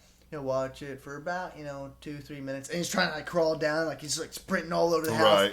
I'm like, I needed like 5 minutes, man. 5 more minutes. Yeah. So, but no, I mean, it keeps me on my toes. So. Yeah. And we finally Matt and I were just talking about it yesterday. Like, we're just getting out of that everything's got to go in my mouth phase. Everything's got to go in my mouth. So it's like, now we're like, we're going and playing outside a bunch because we're not afraid of him, like, swallowing rocks from the driveway and whatnot. But he's, like, playing in the mud. And like, oh, yeah, if he eats a little mud, it's fine. But yeah, our 1-year-old still wants to eat gravel for some reason. Yeah, that's the thing. Like, he was, like, not too long ago, like, he's picking up a rock and he'd look at it, and he'd look at us. He'd slowly start putting it in his mouth. And we catch him, but we're like, well, now, like yesterday we're walking around, he picked up this giant rock and he's like, took it, and he chucks it. I'm like, yeah, we're there. You're doing some man stuff now. We're there. We're past eating the rock. Yep. We're going to start throwing the rock. Yeah. So, yeah, but it's been, I mean, it's a blessing. So, I mean, it's the reason I do what I do. So, and you know that. I mean, same for you kind of thing. So, gives you motivation to go out every day and wake up every morning. So, it does. It truly does. I was actually just thinking about it on the way over. I was like, man, basically asked a lot of business questions. Going to ask about family. Like, man, I don't know where I'd be at if, like, business-wise, if I didn't have my family. I'm like, I'd probably be digging a trench for $50 right now or something like that. Right. Gives you motivation. Absolutely. So it's the reason, like, I've just this past year started scale. I don't want to scale a bunch, but, like, started the process of, like, I hired my brother full-time kind of thing. So getting a few employees, and, like, I've just made a couple big purchases like that, like a couple pieces of equipment, trailer and stuff like that, getting ready to purchase another truck and a skid steer.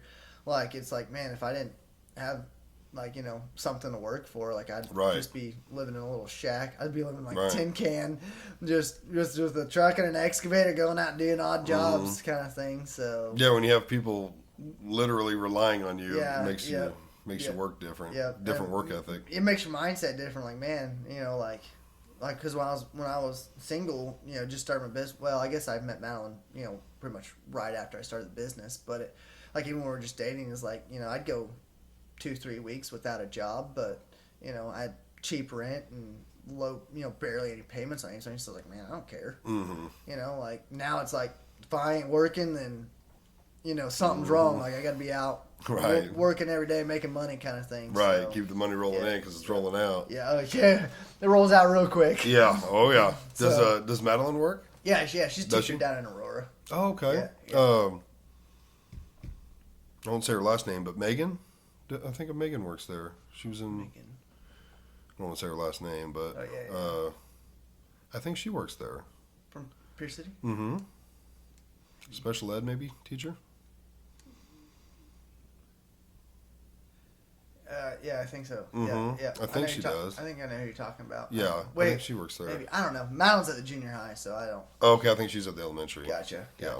I'm trying to think. I don't remember. But, no, I know that there's a couple others from Pierce City that were down there, too. Oh, okay. So, Mm-hmm. I won't say any names about anything, but... I'll tell you about it later. She like that? She likes Aurora, yeah. Yeah. It's a little bit of drive, because we live in a villa, so it's like a 45-50 minute drive. But their pay is a little bit more than everywhere else, and they have Fridays off Instead of Mondays. So they go to school Monday through Thursday.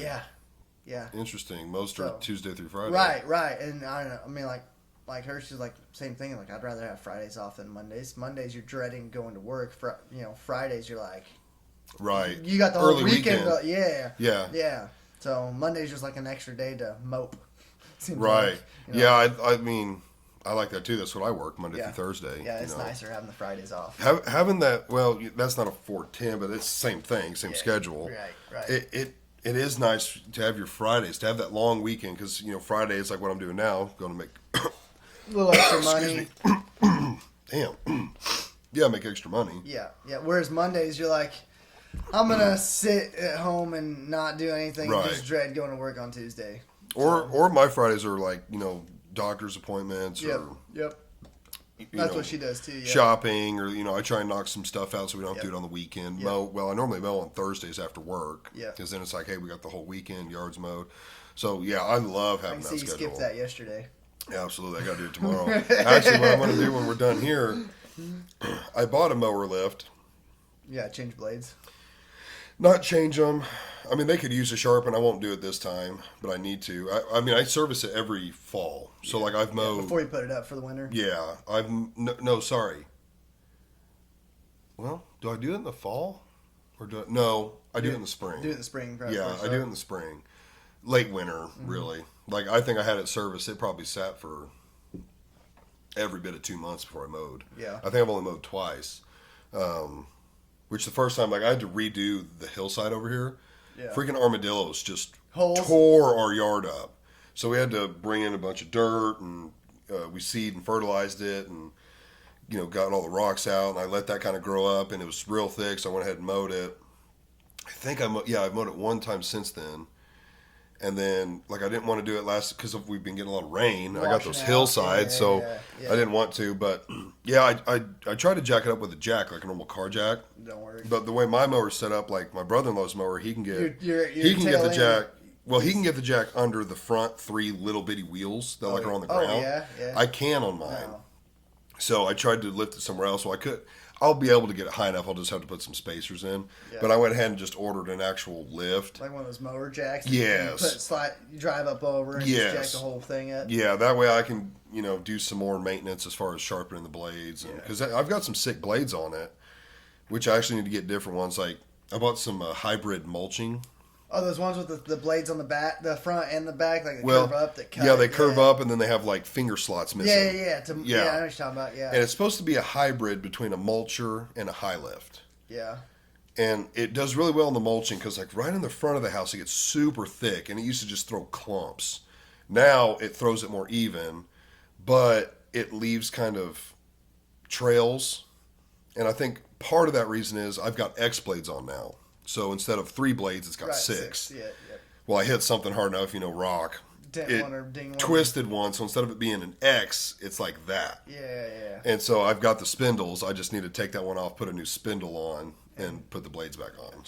Gotcha. Because the last 2 times I've mowed, I'm kind of anal about my yard. Like, I think this yard, it normally takes me, I'm going to say, around in between 2 and 3 hours to mow. But I go nice and slow, and I do 3-point turns. I don't just spin. Right, you don't want to burn those holes in it. Yeah, I enjoy it. I take my time. I want to make it look as nice as I can. Right. But yeah, it leaves a freaking just a little stretch of grass that ain't perfectly cut, and it annoys the hell out of me. You gotta go back. So now you're mowing 2/3 at a time. No, I mow the whole thing. Well, no, I mean overlapping your pass by 2/3, so you don't have that straight. No, I won't do that either. I have to keep the line straight and even, so I won't do that either. I look at it and it just pisses me off. So now I'm like, I gotta fix it. We'll just deal with it. Yeah. That's all it's doing. So we just finished building our house. Well, I say finished. We moved in. We're not finished, but we moved in. Oh, no. Yeah. That's the number one piece of advice I tell everybody is don't move in before you finish. Well, we wouldn't have had we not been. So we were living in my grandparents' 1800s house, and it was getting to the point where it was it was done for. Right. It needs a lot of work before the next people move into it, kind of thing. Right. Heck, they moved out of it 4 years ago or 6 years ago because it was kind of falling apart, and then we Right. we moved in kind of thing. So tells you something there. Yeah. But no, and with the baby on the way, and little man, we wanted to kind of get out of that house. So Yeah. no, I mean, I don't have a front porch on. Yeah, I still got to pour the concrete for that and put my front porch on. But like, I have a couple door handles that aren't on. Just lots of just those little things, readjusting my doors. Just nothing that can't, toilet paper holder roll kind of thing. Just stuff like that's not done. I mean, everything else is finished. But no, but with building the house, and running the business, the one thing, that's kind of changed is like now I have a yard. So, and we have a pretty good, we have about, we have like 3.5 acres, and almost all of it's grass. Yep. So, like when we were living at the other house, we were right next door to my grandparents because they built on the other side of the driveway, put their new house up, and so our house was across the driveway from them. So my grandpa always mowed. Right. That's his thing. He's retired. Like, he lives to mow. Right. So I never had to worry about it. I was like, man, this is great. Like, Yeah. I can use my time wisely. I don't have to go mow. Now I'm having to mow, and that's why, like, we live in really swampy land, like swampy clay area. It's like if it rains one day, like I can't mow for a week. Right. Like, if not longer. Well, we had all that rain. Yep. And so it stopped me. So I mowed right before all that rain. Yep. But we had like the 2-3 weeks of rain. Like, I never got a break to go mow. Yep. So I had to go brush hog it. Like, the 2 or 3 days ago, I was out there brush hogging our whole yard. I mean, it was like, not even joking, like 18 to 2 foot tall. Yeah. So I brush hogged it, and it was still like there was still puddles of water in the yard whenever I did that. Dang. No, I'm not even. I got to regrade the whole yard. We have a couple low spots. Right. But, no, so I was mowing it today, and I was just cursing myself. I was like, because it was so rough, but like I'd look back and like because it was so tall, like I was leaving stubs like this constantly, like trails. I'm like, oh, this is just gonna piss me off so much. I was thinking in my head, I was like, man, all right, what day do I have available? Because I'm about to go. I mean, not just money, but like I have a lot of time invested in making my yard look nice. Like I want, like we were talking about, like one of those like pristine dad lawns. Yeah. Thing. But And that's one thing. You let the grass get that tall, it don't cut very well either. No. I know that's part of it but too. The problem is, like, you think like, man, I want one of those dad lawns, but like most of those dad lawns are like, pristine. They're like freaking the size of our driveway. The size of our They're smaller garage. and they have different grass. Yeah. But like man, taking care of like 3 acres of this is gonna be time consuming because I'm gonna go through and I'm gonna cut everything down, slope everything, grade it all out to the ditches, go through and till the whole thing, rake it all, level it all. Like I'm thinking in my head, like, man, all these things I'm gonna do, and I'm just like, man, when do I have time to do all this? Right. Like, it's a lot of work. Right. I don't have any money to pay for anybody to do it, so I'm gonna have to do it. Right, I'm gonna have to do but it. I'm like, when am I gonna do all this? Yeah. So, but like I was riding on the mower. Just after the track, like every bump is like going through it. So it's I know one thing I want to do on mine is put more, not the super aggressive, but more aggressive back tires on. Yeah. Because just for like turning and stuff, every now and then it wants to slip and it just drives me crazy. But you got like the turf style tires on it. Yeah. That's what like the mower my grandpa's got. He's got he bought a grasshopper zero turn. Man has never owned a zero turn in his life.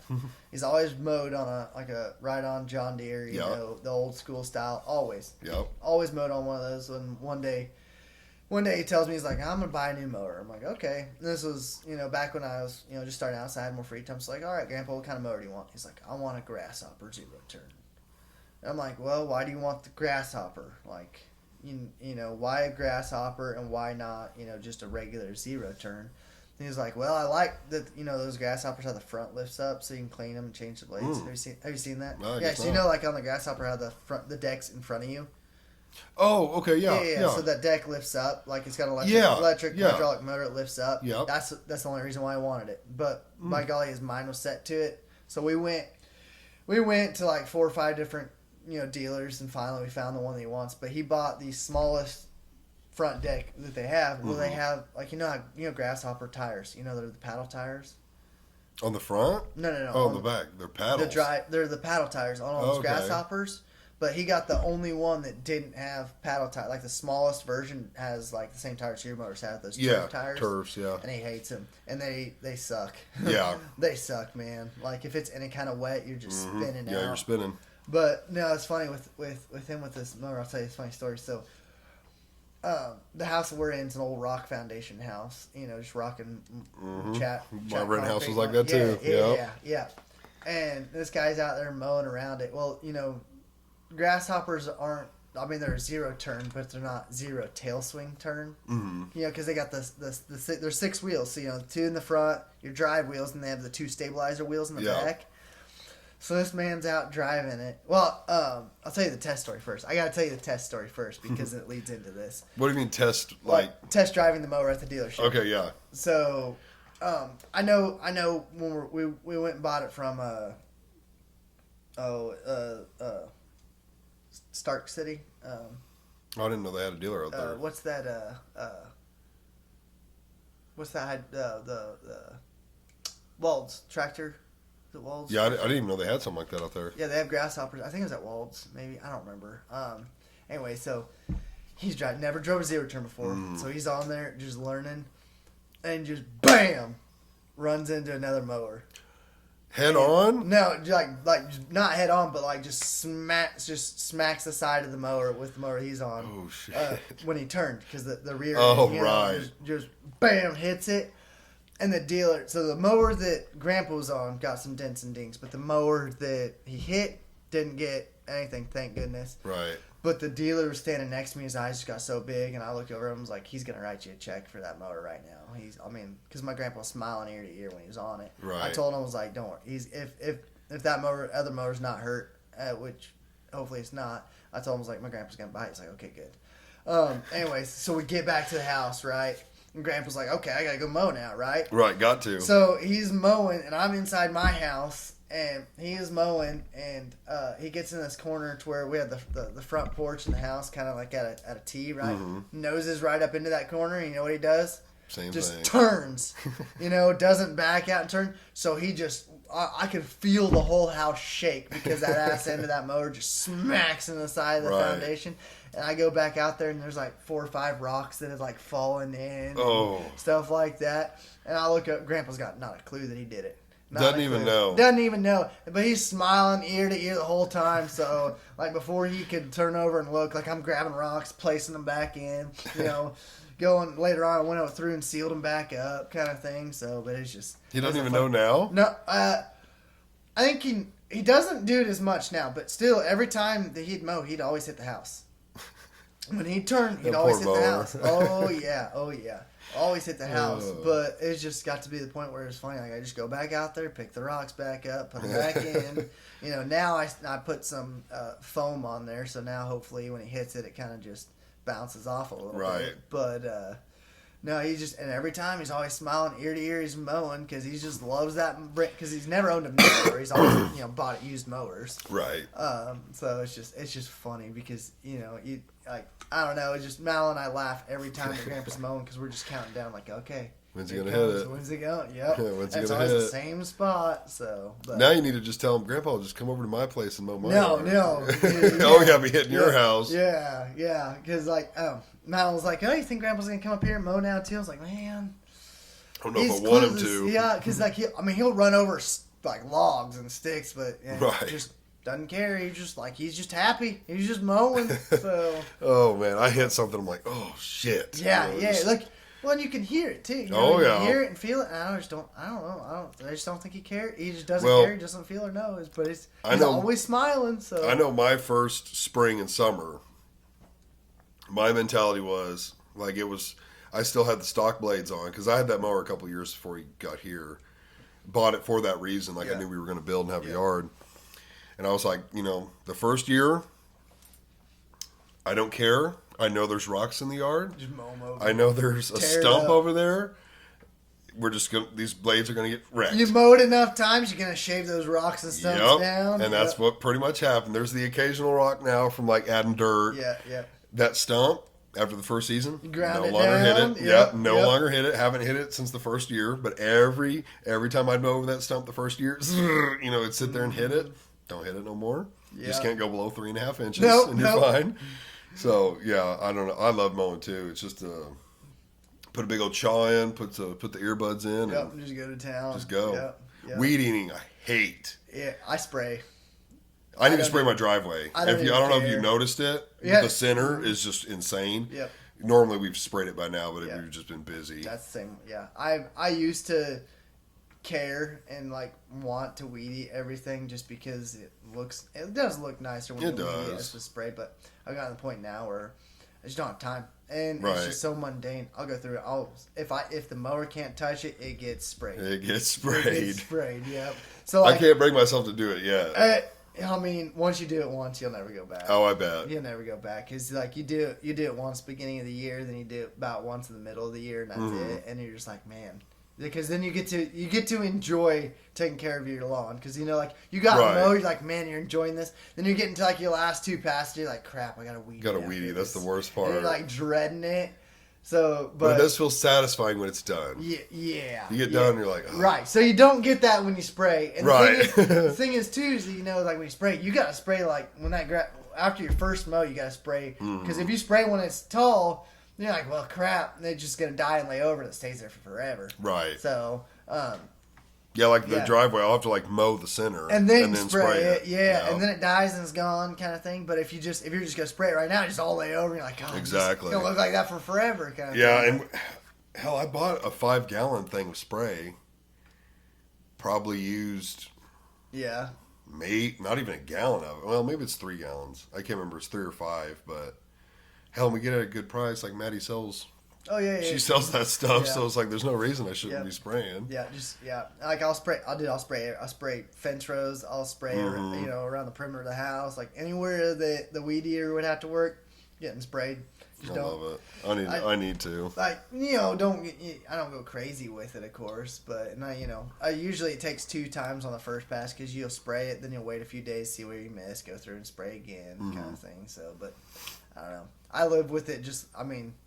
When you have enough, like here, you have enough that, even if something doesn't look great, like once you spray it, the rest of the yard's still going to look really good. So Right. it's not like a tiny, like little in the house, in the city yard where if you just spray around the house, it kills half your yard kind of Right. thing. So Right, exactly. yeah. Now, the first time I ever sprayed, though, I made the mistake of buying weed killer. Mm-hmm. Oh. Yeah, Right. not total killer. Right. Sprayed weed killer, and it was expensive. Right. So I like Only the weeds yeah, disappear. yeah, and I'm like, man, why is half of this dying and it's still like 2 foot tall? Yeah. And so then I learned like, oh crap, there's weed killer and then there's total killer. Yeah, So, you gotta get the total. yeah, You get everything. Yep. So and then like I've done it a couple times too where it's crazy. Like if you spray too hot, like because you deliver Right, or whatever. right. Spray too hot, you'll just kill the tops. Right. Yeah. Yeah. Yeah. They say like don't. Like I think I added just a little bit. Like extra. you'd like pour like a cap's worth in a 5-gallon, Yeah. 15-gallon sprayer. Yeah, that's kind why of it thing. lasts so long. And they Yeah. tell you like you pretty much need to mix it what it says on there. Yep. So I made that mistake a few times. I'm Mm-hmm. like, oh crap, I gotta go through and respray again because it grew right back. And all the old timers always say put like a little bit of dish soap in there with it. I've heard that, but I don't know why. Something about it it helps get rid of the wax, like protective stuff on the grass, and helps get in there quicker and better. So, and of course, you want to do it after you filled it up. If you do it So- first, 'cause it bubbles bubble up. up. Yeah. Yeah. But like you fill it up, get it all done, and then just like a little squeeze in it, and as you're driving around or It'll mix carrying it. it, whatever, Yeah. it'll mix it. Yeah, I gotcha. Yeah, no, I don't carry it around. I just throw it on the back of the Yeah. side by side of the mower, throw it in front of the mower or something, spray it. Yeah. Yeah. I bought a yard cart, and then my brother-in-law and he welds and stuff. We welded up a rack for it and like mounted it on the rack, and so all I gotta do is hook it up to the mower, hook it up to the battery, and then I think last time Maddie stood in the back, And sprayed as and you I just drove real slow, and she just sprayed. Yeah. Because one time I think I had it on the back of my mower, like strapped on. And you're like riding wheelies? Yes, I did once when it was full. I took off too fast, and Yeah. it backed me up, and I was Yeah. like, "Oh shit!" Yeah, And it was can't hard do to. that. like drive one handed and spray. So I was like, I ain't doing that again. You're gonna sit in the back. I'll drive. Yeah. The first time I was out spraying, I was like, I used Grandpa's old mower and didn't have anything to put the spray on. So I'm like, man, what do I do? So I just got a little wagon and zip tied it to the hitch on it and spraying that way, or I have him on Grandpa drive the tractor, a little garden tractor, and I'll come back through. I'll stand on the back spraying as he's driving all around, kind of thing. That's the way to do it. Yep. So yeah, no. It's fun. Fun times. So Do you have like 5 or 10 minutes after we get done? You got a little bit of time? Yeah. Okay, I'm gonna go look at my pad and like future plans. See what you think about it. The one that's out there. Yeah. The one that's supposed to be for a shop that you haven't built yet. Yeah. You want to add on to it? Okay. Yeah. So I want to see what you think. So for sure. All right, we'll wrap it up. When we gonna pour? Your brother-in-law still working on his building? Bubba. Oh, Bubba. Yeah, he's not pouring at the moment. What's the game plan with that? I don't know. It's changed a time or two. He's got it dried in. Yeah. He's got like electric to it. I think he just hung some lights. He's pretty much ready, but I don't know what his plans are. Like, I know he just bought a skid steer. And they're wanting to build, like, so they just have a few things going on. Right. And then at one point, I heard like maybe his dad was going to pay for the concrete or something. So I don't know where he's at with. Is that going to happen? Does he want to wait? Does he want to just go ahead and do it? He's just waiting for you to get more experience. Maybe, probably. Well, yeah, he does know. Yeah, because the last couple of Fridays, like if I didn't work, I was going to go help him on the shop. Yeah. But because I mean. I help him as much as I can because, hell, like anytime I've got either maintenance or he helps you on or add-ons, like we put the bumpers on the truck, like anytime I do stuff, I go over to him. Yeah. He's got tools. He's a hell of a shade tree mechanic. Yeah. So, I use him for all that kind of stuff. So, like, I'm always over at his shop. Well, now that we got that shop, it's like, dude, it's going to be dope when we work on stuff. Yeah. Make it easy. Yeah, like, I mean, we were in that shop when we put those bumpers on. Of course, it's just gravel floor, but... Right. Still, it's a shop doing it enclosed in the... Yeah, because, I mean, he has a little one, but it's like, you got to be perfectly lined up, and you got to go slow, or, you don't want to bump and hit the roof, or the garage door, and... Yeah. But, yeah, I don't know where he's at. I haven't talked to him in a minute about it. I was thinking about that, too, because he hadn't hollered yet, because I know... Well, it was probably about a year ago we talked about doing it. No, well, no, I bet not. I think we. Was it in the fall? Oh yeah, it must have been in the fall. Yeah, it had to be in the fall, I guess, when we stood it, because it was cool. It was before you guys stood it that we talked about. You gave me a call, talked about pouring it, kind of thing. I told him just let me know when it's ready. I'll come over and help pour it, kind of thing. So yeah, we just need a couple guys. That's it. So. Yeah, I think it was something like that. Which I'll have to hit him up and see what he's thinking because I really don't know. It's been probably every bit of a month since we talked about it, and he was still up in the air. Didn't know what he was wanting to do. Yeah. But I think he mentioned you. I think he asked something about would Gavin still be willing to help or anything? And I was like, well, I mean, obviously I can ask him. Whenever you're thinking you're getting ready. So I ain't got a problem with it. So I can't remember how big his shop is. I'd say it's. I thought you said something like 30 by 40, or is it bigger than that? I think it's bigger than that. It's probably like 40 by 40, 40 by 50, probably somewhere more like in there. So, gotcha. But I mean, it's got a good base, dude. Yeah. I think he put dirty base down. It's rock hard, it's got a good base. It gets weathered like this, it'll pack tight. Yeah, it'll pack real tight. So that's good. Yeah, good. But whenever we're ready, I mean, I'm gonna come over and help him. We'll get it laid down. I'll bring the trailer with all the equipment and stuff. We can get poured and finished pretty good. So. You'd love that. Yeah. Yeah. All right, well, I'll let you try out that little mini ride-on. Yeah, shit, I won't fit on it. Yeah, judging by the picture, I won't fit on that. It's tight. Like, even for me, like, my foot's, like, halfway back, and, like, my hands are, like, that kind of thing. Yeah, I saw it. I was like, yeah, that can't be a sit-on. It's so small. It's tiny. It's tiny. It's funny. Well, Gavin, thanks for coming out. Yeah. Guys, as always, you can find me on YouTube, Spotify. We're aiming for 100 subs on YouTube. That's what we're going for. I think we're approaching 90, so we're about to hit triple digits. That'll be cool. So also follow me on Facebook and Instagram, and thanks for watching. Peace.